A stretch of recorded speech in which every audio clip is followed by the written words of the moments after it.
So again, welcome, and it's my pleasure to introduce our first set of presenters. Colonel Everett Spain and Katie Matthew are from the United States Military Academy at West Point. Everett's here. Katie is joining us on Teams, as well as their colleague Andrew Hagemaster, who can't be here with us today. But it's my pleasure to turn it over to Colonel Spain, sir. Thanks, Chaplain. I appreciate it. Nice to meet you. It's good to be together. Powerful to be part of this journey towards character development that we're on, and learning more about it. I was talking to some external viewers at West Point yesterday. They were asking about how important is character development to West Point. I say, well, if we don't get it right, they need to clean us off and throw it in the river, because that's what we're here for. We do a lot of other things at West Point, as you know: academic development, physical development, military skills, leadership skills. But if we're going to get character development right, let's just put us in the Hudson and start it. So we're working on it. Thanks for joining this journey with me. When you write about character, you have to have some humility, because all of us have character flaws. And I'll close out with a few thoughts on that. But we still search, maybe never arriving all the way there, but we're still searching towards character. So thanks for joining Katie and I. Greetings from the superintendent of West Point, Steve Gillen, and our dean, Shane Reeves, who are all in the character as well. And let's take you on this journey we're on. So how did this question get started? So I was helping out with the commander assessment program, some colleagues in the room, Colonel Bob O'Brien, Cyclos, Jay Goodwin, and others here participated or helped us make those battalion commander assessment program, colonel's command assessment program, et cetera, sergeant major assessment program. And one of my old colleagues and friends from the surge time in the Army, 2007, 2008, we were getting in trouble together. Matt McFarland was now the CG of 4ID. He said, "Everett, can I take you to lunch?" I'm like, "Sure, let's catch up." And while we were there, he said, "Hey, Everett, I got a question for you on a serious note." I said, "What's that?" He said, "Why are so many senior leaders getting relief for character? I've read a lot of World War I and II, and all those reliefs are for competence, not making terrain, losing control of your people, not hitting objectives." So I was like, really, I don't know. I don't know, sir. Maybe I'll look into it with some colleagues and get back to you. So when I got back to West Point, I asked about kind of a faculty call. I said, "Hey, you want to look into this with me? Because I don't know the answer." Katie Matthews' exact quote, she said, "Put me in, coach." And Andrew Hagemaster, a wonderful guy, said, "Hey, let me look into this with you guys." So, hey, we all know character failures. They're pretty prevalent, unfortunately. Bad news leads, and there's a lot of brigade commanders, a lot of generals. Most of them do very well in character, but a few of them get relieved. So we want to know, why is that happening? Why is that happening? So we started looking into, the first step was in the literature, what influences people's character? We say officers on the slide in front of you. There's really people we're interested in. So Kurt Lewin was one of the primary social psychologists in the world. He taught at Columbia University. Set up probably their dominant social psychology program. Social psychology is how we influence each other. He came up with this formula. It's called the Lewin equation. It's one's behavior. This could be applied to me or you. One's behavior is a function of that person or their personality and their environment they're in. That's like a huge deal equation. It's like explains why people do what they do. It's both due to them and the pressures around them. Okay, it's kind of a psychological approach. It's due to them. They're making decisions, and the sociological approach, which is the conditions around them channel what they do. Incentives from people and things around them. So it combines them into social psychology. So let's break this down a little bit. Well, so heredity is part of what we do. May not be dominant, but you look in the literature, heredity influences people's character, it influences a lot of us. So maybe a percentage of our characters due to our heredity. That's some of the P for person. Well, the environment, hey, before someone joins the Army Pre-Commissioning Course, they have 18 years in the environment, right? There's two ways to look at the environment. One is their conditioning history, like what's happened to that person along the way. And the other one is the environment around them at that moment. And both of those are operating in the two time frames of before the Army and during the Army, right? So we wanted to break this down and understand it. We also asked, well, what else? What else couldn't we find in the literature that might be there? And then we thought, hey, this is kind of a shape the space-time continuum thought for us. And that is, do Is character growth really permanent? When we look at leaders in the world and people we look up to, we're like, wow, that's strong character. Hey, character builds over time. You keep learning more and more. And the older people in any system, maybe it's for us, it's the work of the students and faculty and staff, teammates in the room, is that we're role models of character. We're the teachers of it. If that's the case, why are we having so many people failing? There's a little bit of cognitive dissonance. So we ask the question, what if character gains are not permanent? Or even more provocatively, what if our character can go down?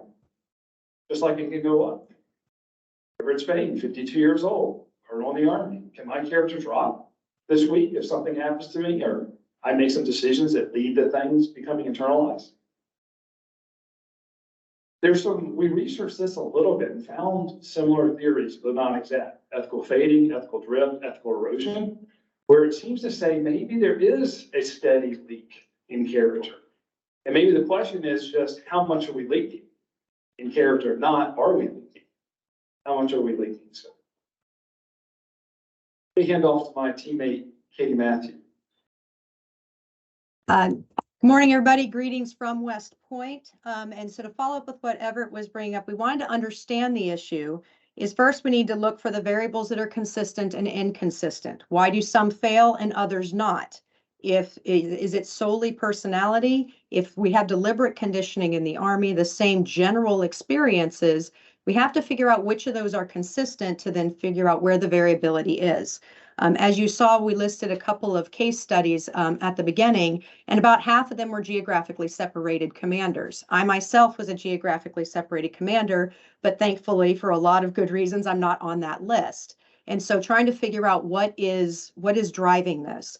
And so what you should see before you right now is the first thing I want to look at is what is consistent. Every officer receives character development through multiple PME sites, whether that be their pre-commissioning site with ROTC, OCS, West Point, and then what they receive throughout their PME at the captain's career course, at ILE, regardless of where they go, and then at those pre-command courses culminating in both the War College and then for those few that go on to capstone when they reach general officer.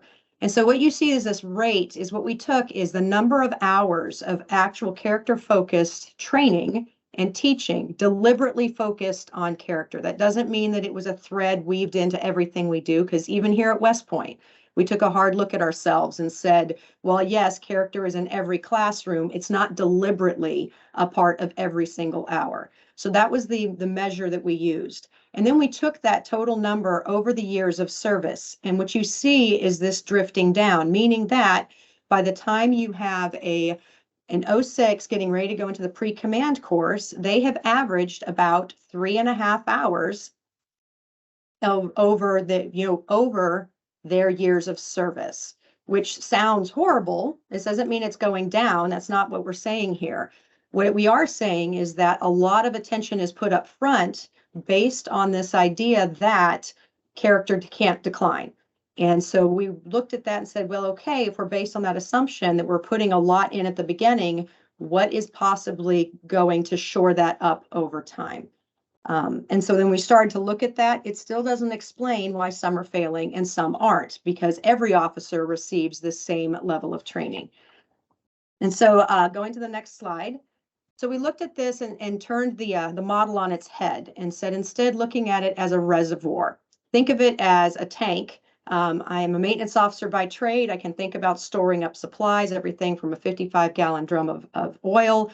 And you start to look at this and it's going to have leaks. Every vessel has leaks. And so what we started to say is that you look at it, looking at that center graphic, is everything that's going in there are those deliberate inputs. That could be our character development, that's our personality, our experiences as they're outlined on the right. And then you start to see where the leak's coming from. And so looking at the previous literature, we see that from ethical drift. You're not noticing that you're starting to kind of just, for those of you that are attending from our sister services, that the boat's starting to slide a little bit off its moor. And you start to, it's literally drifting on that one. Ethical fatigue, that constantly being under stress and having to make the right decision every single time, which is what we demand of our officers. But having to do that over and over and over again is a way that it fatigues the decision-making process and continues to pull on that character. That ego depletion, repeated, that energy, as I just mentioned, that stress levels, and just like we talk about sleep fatigue and we talk about what happens when our bodies aren't at optimal performance, we argue that character is much the same way. And then we get to that perception of invulnerability. Every single senior officer on this list was selected, not assigned, which means that they have a proven track record that they know what they're doing and can be trusted with these greater levels of responsibility. And with that, previous literature has also said sometimes you just, think that you can't mess up. The Bathsheba effect, many of you have read about and or written on, and that's what we reference here on this one. And so that short version is, instead of looking at this permanent gain of character, is that we can lose it, but that it happens to all of us and that we're all having to deal with those potential leaks. Next slide, please. And so we start to look at that again. If we take the model and push it into a vessel that we're holding and we're filling in inputs over outputs. If you start to look at this, those drivers of potential character. So you have those 3 arrows heading up, those 2 arrows heading down. And like most supply and demand is, if the supply ever drops below the demand signal, you've got a gap, meaning you don't have enough in the tank to meet the need at the time. And so what we looked at is what are driving that, changing the levels in the tank. And so first was that deliberate character development, as I went through what we do institutionally through PME, through our units, but also that self-development. And then looking at the environmental stressors, work stress, external temptations, that negative consequences of poor decision-making for oneself and one another, beating ourselves up over simple decisions to start to believe that we can't make better decisions. With that, the other things that vary over time, that ethical climate, from unit to unit, we all want to believe that every unit is going to be upstanding, but we know that is not the case. And so understanding that that does vary over time. PME may not, but that ethical climate set within the organizations may from unit to unit. And then what we're doing off duty. The environment doesn't stop for an Army officer or a leader or a human being based on whether you're in a work environment or in your home life environment. And so who you're spending your time with, the other requirements on that energy level and your character off duty as much as on duty. And then that finally, that typically decreases over time. As we become more senior, we know this. One, there are fewer of our peers, but we also don't have those checks and balances. We're seen as vetted already by going through the board process. And so you don't have as much oversight from superior officers as we did when we were lieutenants, but also there's just fewer peers to keep us straight to our left and our right. And so we start to look at it that at the end of the day, with all of these drivers working in some cases in opposite directions, is, are you going to have enough when you need it, when that tough decision has to be made? All right, so we started to look on this one is, okay, what do we do? If this is the problem, going back to the original question of why, the next question is, well, how do we fix it? And we started to look at a couple of things. It's hard to believe, but the first thing to ask is, do we need more development? And where do we need the development? Where do we see the gaps in training or gaps in meeting that need? Where exactly are folks failing? And if we're seeing it at the senior ranks, are we adjusting that character development to meet the kind of needs that senior officers need? And then secondly, looking at those facilitating and reducing that negative environment. Some things we can control, both ourselves as leaders, but some things are outside our control around us, and recognizing that we need some exposure to other people, good influences, but simply someone who's going to call us out on our slips. When something is starting to not go right, it's someone who knows us well enough to look us in the eye and say, hey, Katie, you know what? You seem to be a little bit off. Like, you sat in that meeting and something was not going the way it should have. Is everything okay? Because sometimes we don't have enough time as senior leaders to look at ourselves and recognize we're leaking, and through stresses and strains on our systems. And so I'd like to turn it back over to Everett to kind of talk about some of those ways that we can collectively heal the system. Why do humans fail in character, including senior officers who are, well, that's because they are human. It's interesting when this actually came out as a paper through parameters since we submitted for this conference, and we got a lot of social media response, and it's interesting to watch. You see that theme a lot. That's why. A lieutenant told me when he read the paper, he said, "This is simple. This whole thing's simple. You're making it too complicated." I said, "Well, what is it?" "This is going to be great." He said, "Well, just say inputs got to be greater than outputs, you're in trouble." And what inputs of what? Inputs of character development or character environment have to be greater than outputs of character leaks and stressors, or you're in trouble. That's for all of us. And I like that a lot. I like that a lot. It's hard for us to acknowledge. It takes humility to say we have character leaks. I teach some various classes, you can imagine. I teach captains or tactical officers. I had them write a paper on 3 or so times their character got worse in their life. And man, did they struggle. But then when they write the paper, their eyes are open. So when we think about this, we spend a lot of time with physical exercise, and I find this to be a good analogy. You know, and if you're Navy 2nd Airborne Division or lots of other units, you'll do PT from an hour to an hour and a half every weekend. It's kind of a fun time, but it's also an acknowledgement that if you don't continue to maintain that core function, you're going to atrophy. And I'll just say the same about character. So, you know, I'm asking you in the room, and then we'll go to questions. You know, what are you doing to build your character regularly? What are you doing to help facilitate the character in your teammates regularly?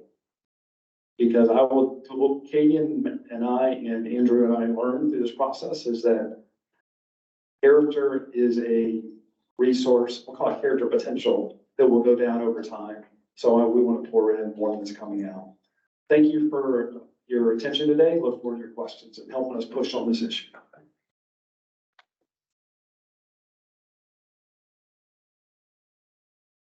Thank you, Andrew and Katie. Typically, the moderator will enjoy the prerogative to ask the first question, but I feel there probably might be a number. I do have a question in mind, actually an image that came up as you all were presenting, but I want to make sure that we have time in the room. If you, one other thing, by the way, if you have your computer on and you've joined in Teams, please make sure that your computer is muted so that we don't get that reverb. But do we have any questions in the room first? Yes, Dr. Tom Gell. Thanks very much for your presentation. Very much appreciated. I'd like to go back to the original question you were asked and wonder if what we understand of character is or his understanding of character is like used two different ways. Because in the earlier days, competence and character were seen as kind of two sides of the same coin.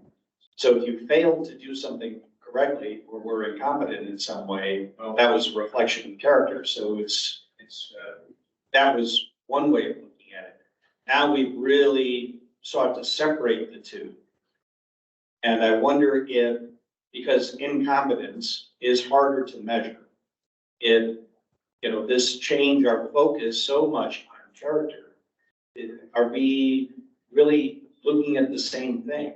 And are we answering the original question? Yes, sir. Thanks for that question. Great question. I don't think I ever answered General McFarland's question well in the end. To just start, I will say that at West Point, we teach the 5 facets of character that get out your point a little bit. And that's character is multidimensional. They are just briefly moral, social, civic, performance, and leadership. Moral character is lie, cheater, steals, what most of us think of right away when we think of character. Social character is, do you treat everyone with dignity and respect 24/7? Do you treat people when you're in a big group and anonymous or online in the same way you treat them when you're face to face? Do you treat those inside your circle of concern like those outside your circle of concern? That's social character. Civic characters, do I do more than my share? Do I help my community? Do I vote? Do I pick up that piece of trash on the sidewalk, even though it's not my trash, but do I see it as my sidewalk? Do I help out? Do I stack chairs after the conference? Okay. Performance character serves maybe what you're getting at a little bit, and that is, do I accomplish the mission even though I have obstacles, which takes grit, hardiness, stick-to-itiveness, right? But maybe the most important one for leaders, especially like what we see ourselves at West Point is leadership character, and that is, do I set the example of character for others?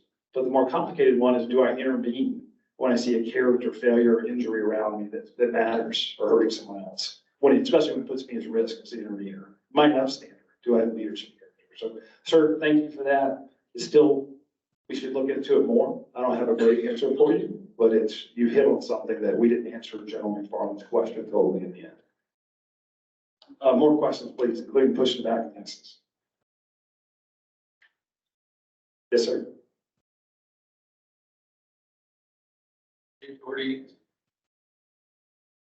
James Doherty, Center for the Army Professional Leadership. So I think with the model that you're using and with the displays that you had, you're indicating that more is always better, where I think a lot of the pieces and parts of character exist on a continuum where an optimal level might be somewhere in the middle, like a golden mean. How does your model kind of adjust or account for that idea that while one act can be courageous, it could also be foolhardy if taken to an extreme? And so how are you defining character to allow that more is better kind of component of your model? Hey, thank you for that question. Colonel Matthew, do you want to try this one? If not, I'm happy to. I'd love to. And so I think it's a great question, is what do we mean by character? And when we start to look at it, it's not necessarily that all character is created equal. You heard Colonel Spain talk about those 5 facets that we teach here. But that idea of foolhardy versus courageous, I mean, that's some operational risk that we make as leaders every day. But it's starting to look at filling up that vat with all sorts of the right tools. So we're not necessarily arguing for more training just so that it's more training, but more nuanced character development over time. And it's because the types of issues and concerns that senior leaders are having to work with are different than what we ask a second lieutenant to do. And yet we've generally relied on the fact of a foundation that, well, as long as you have good character, do the right thing when no one's looking, everything will be fine. And you're right, there is a nuance to it where at certain levels, this may be a calculated risk. It may also be a poor decision when you look back on hindsight. So we do argue that, you know, having more in the tank to pull from, but you could also look at it as having that toolkit that has a lot of different tools in there. So you're not always using a hammer when you have an opportunity to use a screwdriver. West Point's struggling with this right now, which I'm glad we struggle with this because it keeps us moving forward. But we're thinking about putting a character course in for our freshmen, similar to a semester 3 credit hour course early on while there's most malleable as possible. You know, but there's another argument that character shouldn't be isolated; it should be woven throughout everything. And having a course on itself makes it compartmentalized and less effective, right? So one thing you could answer. Thanks for that question. Let's take another couple, please. Yes, sir. Is that Aaron? What's that? Go ahead, sir. Your microphone. Do you want to ask? Snuck up like it. Hi, Eric, it's the Army War College. My question's kind of a build on the last one. So if war character is generally better, or if you use the framework of the reservoir, it seems to me everyone's reservoir may be need to be different shape or different size based on the demands that are going to be placed on them. So tying that in with one of the War College's initiatives, which is assessment-based tailored education, I'm wondering how much work has been done to identify what facets of character maybe need to be individualized for personal development. From Matthew, you want this one? That'd be great, actually, because it's a chance for me to brag on both what the Army's doing as a whole, but specifically some of the work that our colleagues are doing here.